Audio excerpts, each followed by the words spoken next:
Hey guys, this is me, Sona Singh, a writer, a poet, and presently working on one of my novels as well. So I'm starting this series called Gods and Humans, where we will be talking stories about specific tales of gods where they actually wanted to teach humanity to the humans. So this one's the first one, titled The Daughter of Earth.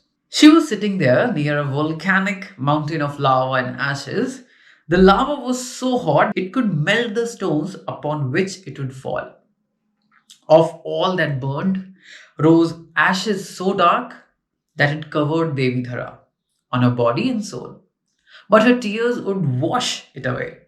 The lava would fall upon her from the fiery anguish of the earth, her element, but she would not melt. Many would say she was a Devi, a demigod, for she was the warden of earth. If she holds a fire that creates the lava, how could she melt under its heat? But she knew different, for she's also the rock that melts. But not that day. She had seen the pain of her daughter. She had seen her daughter born out of majestic fields into King Janak's house, the most noble of all kings. She had seen her marry into King Dashrath's house, the most powerful of all. She cried the tears of happiness, seeing her Sita marry her eternal love, Ram, the virtuous of all men. She had seen her Sita devour the rage of Ravana, the most powerful demon of all times. Most auspiciously, she had seen her Sita sit on the throne of Ayodhya with her eternal love, Ram.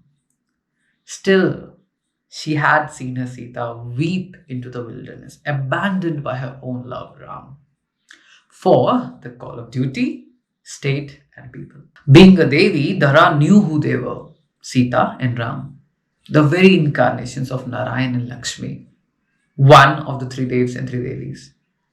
They had nurtured and nourished all that breeds in the creation. Still, they were weeping into the same earth they once willed out of their wishes. So you see, Devi Dhara didn't melt, for she was hard as a stone now. She had become more stone.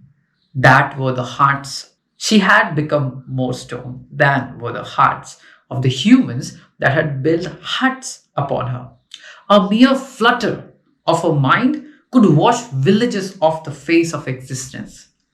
It would diverge rivers, shape deserts, but today her power seems a puppet at the hands of Niyati. She was here meditating, burning in the agony of her daughter. Sita was presenting herself before the court of Ram. When her sons had sung the Ramayana, tales of Sita were not any more known than they already were. But this had shown the blackness of the hearts of Ayodhya a mirror. They had shown the folks of Ayodhya how godlessness had encased the city, how its water and air were as impure as the streets of Ayodhya. They had shown them the mirror. They had shown the folks of Ayodhya how godlessness had encased the city, how its water and air were as impure as the drains of Lanka had been. They had shown them the mirror. Sita's sons walked the streets of Ayodhya, disguised as mere warriors who had won the praise of the king for their battle vigor. Little did the stones of the palace walls knew they would hear the most endearing name again, that they would once again drown in shame, for they subjected the queen of Ayodhya to speculation of their darkness. She was a captive of a demon. Who knows? Born of prayers of stars and skies, a heart in the heat of dead lands. A child was unearthed in barren fields where Janak drew a golden hoe. And the ears that had seen counts of grain had once again drunk from chalices of God, for the thunder Lord brushed the clouds. In Mithila was a goddess born. She was a goddess. Devi Dhara was praying to her gods, a mother that she was no more. She yelled towards those skies, "Let her come to me." For she knew her daughter had seen enough, humiliated enough by the whims, whispers, rules, and royalty. Devi Dhara needed her Sita to come back. Sita was present in the court. Upon the urge of people, she was requested to present before the court, where she could be righted of wrongs done against her. In front of her lay the mammoth seat of the king, on which sat Ram. He was king, yet his eyes said of his slavery, he could not save his Sita. People had only heard whispers. He was enslaved to the kingship, such that wrong had become right. With her were two of his sons, no later than in their early teen.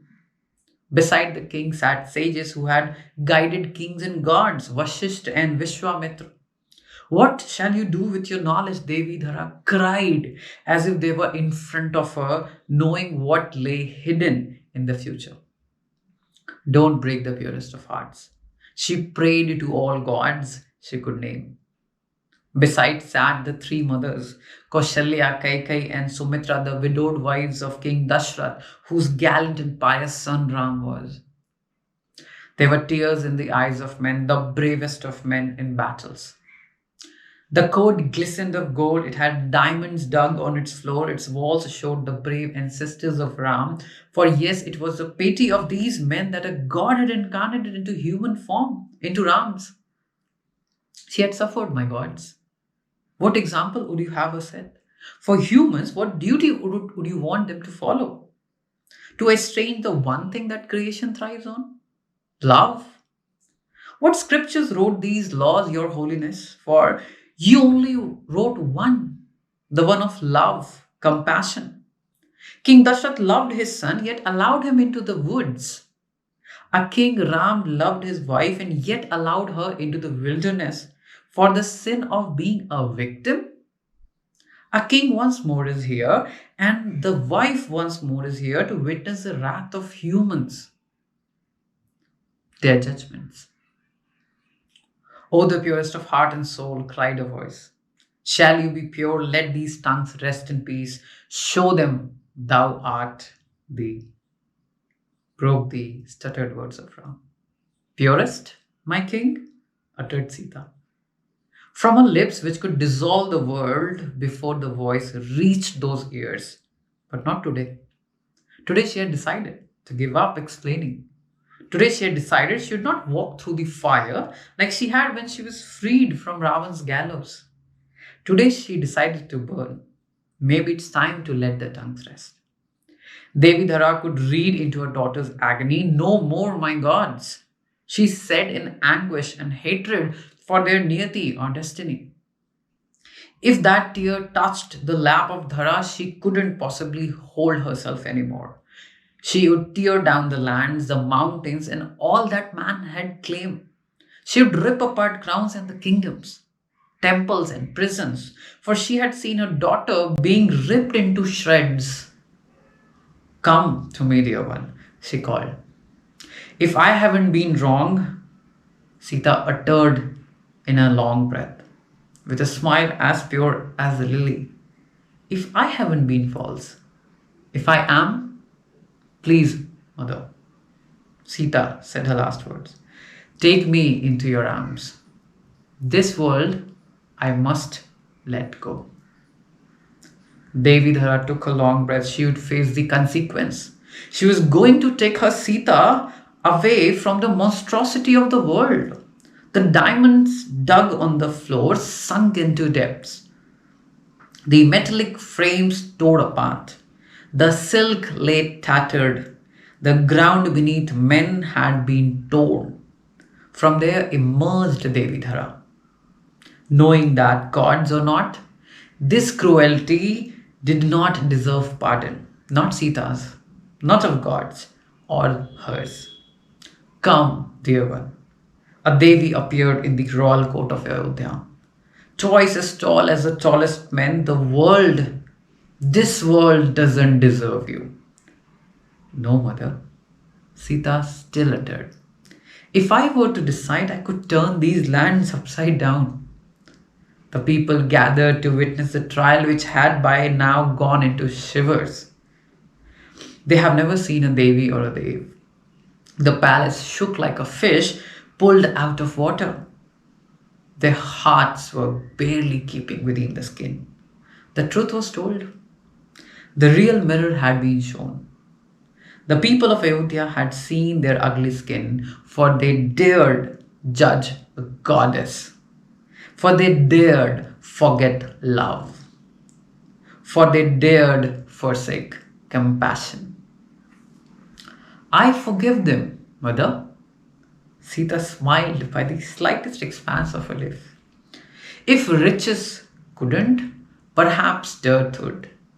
If wisdom couldn't, perhaps sorrow would. If I couldn't, perhaps my absence would. They do not deserve forgiveness. Devi Dhara roared at gold and glitter alike. They do deserve kindness. For if not from me, then from whom, mother? I am their mother after all. At what expense? Devi Dhara questioned. Some loss, my loss. But I have hope, and that is plenty. Of course, my dear. She took Sita's little hands, just like she had when Sita was born from her fields into Janak's house. They began to descend into the ground which had been torn apart. The rocks sealed behind, the diamonds undone, the gold left black. Be kind. I'm not to abandon my people, for you are me and my message. Sita smiled at her sons. Devi Dhara and Sita disappeared. No cry, nor any prayers could stop her this time. The great story had come to this end. She gave up with hope, kindness, and bravery for humans, to humans. So that was the last few moments of Devi Sita.